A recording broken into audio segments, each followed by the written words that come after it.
తెలంగాణ రాష్ట్రంలో యూరియా కొరత ఇంకా కొనసాగుతోంది. అట్లాగే నారాయణపేట జిల్లాలో రైతును చెంప మీద కొట్టిన ఘటనపై మరింత సమాచారం మా ప్రతినిధి నరేష్ అడిగి తెలుసుకుందాం. నరేష్, అసలు ఏం జరిగింది నరేష్? నారాయణపేట జిల్లా తీలేరు ప్రాథమిక వ్యవసాయ సహకార సంఘం వద్ద తెల్లవారుజాము నుంచే రైతులు యూరియా కోసం పెద్ద ఎత్తున తరలి వచ్చారు.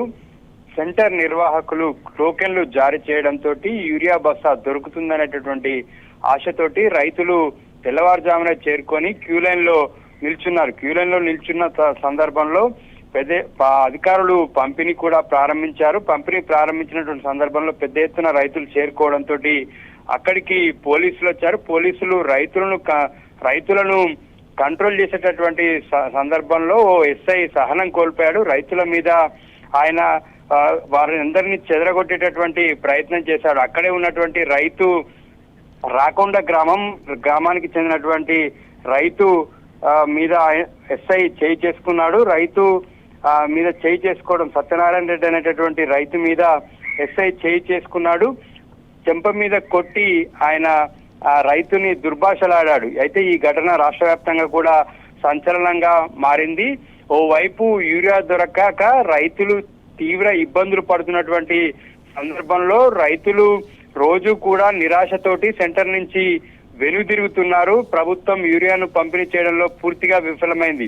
ఇటువంటి సందర్భంలో ఎస్ఐ రైతు మీద చేయి చేసుకోవడం అనేది రాష్ట్ర వ్యాప్తంగా కూడా సంచలనంగా మారింది. అయితే దీని మీద అటు ఎస్పీ కూడా ఒక ప్రకటనను రిలీజ్ చేశారు. రాష్ట్ర వ్యాప్తంగా సంచలనంగా మారింది. రైతులు ఇబ్బంది పడుతున్నటువంటి తరుణంలో సహనం కోల్పోయి ఆయన రైతు మీద చేయి చేసుకోవడం పట్ల కూడా రైతులు తీవ్ర ఆగ్రహాన్ని వ్యక్తం చేస్తున్నారు. ఆయన పైన చర్యలు తీసుకోవాలని చెప్పి కూడా రైతులు డిమాండ్ చేస్తున్నారు. ఈ నేపథ్యంలోనే ప్రభుత్వం దిద్దుబాటు చర్యలకు దిగింది.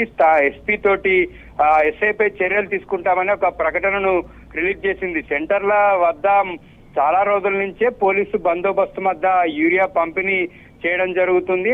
పోలీసులు అక్కడికి వచ్చినటువంటి రైతుల పట్ల కూడా దురుసుగా ప్రవర్తించడం, దుర్భాషలాడడం కూడా గత కొన్ని రోజుల నుంచి కూడా జరుగుతుంది. కానీ ఇవాళ ఎస్ఐ సత్యనారాయణ రెడ్డి అనేటటువంటి రైతుపై చేయి చేసుకోవడం మాత్రం రాష్ట్ర వ్యాప్తంగా సంచలనంగా మారింది.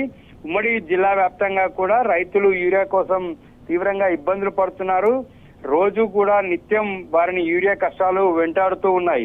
ఉమ్మడి జిల్లాలో ఉన్నటువంటి అన్ని ప్రాథమిక వ్యవసాయ సహకార సంఘాల వద్ద ఇవాళ తెల్లవారుజాము నుంచే క్యూ లైన్లు దర్శనమిస్తున్నాయి. పెద్ద ఎత్తున రైతులు చేరుకొని ఒక బస్తా యూరియా దొరుకుతుందనేటువంటి ఆశతోటి రైతులు ఎదురు చూస్తున్నారు. అధికార యంత్రాంగం పూర్తిగా యూరియా పంపిణీ చేయడంలో విఫలమైంది. రైతులకు టోకెన్లు జారీ చేసి దాదాపుగా 15-20 రోజులు కావస్తున్నా కూడా ఒక్క చోట ఒక్క బస్తా కూడా ఇవ్వనటువంటి పరిస్థితి నెలకొంది. ఓవైపు పంటను కాపాడుకోవాలనేటటువంటి ఆందోళనలో రైతు ఉన్నాడు. కరెక్ట్ టైంలో యూరియా వేయకపోతే పంట దిగుబడి రాదనేటటువంటి ఆందోళనను రైతు వ్యక్తం చేస్తున్నాడు. పిల్లా పాపలతోటి భార్యాభర్తలు ఇంటిల్లిపాది వచ్చి యూరియా బస్తా కోసం క్యూ లైన్ లో ఎదురు చూస్తూ ఉన్నటువంటి పరిస్థితులు మనకు కేంద్రాల వద్ద కనిపిస్తూ ఉన్నాయి. అయినప్పటికీ కూడా ప్రభుత్వం యూరియా పంపిణీ చేయడంలో మాత్రం పూర్తిగా విఫలమైంది. నిత్యం వందలాది మంది కేంద్రాల చుట్టూ తిరుగుతూ యూరియా బస్తా కోసం తిండి తిప్పలు మానేసి క్యూ లైన్ లో బారులు తీరుతూ ఉన్నారు. Right Naresh, thank you.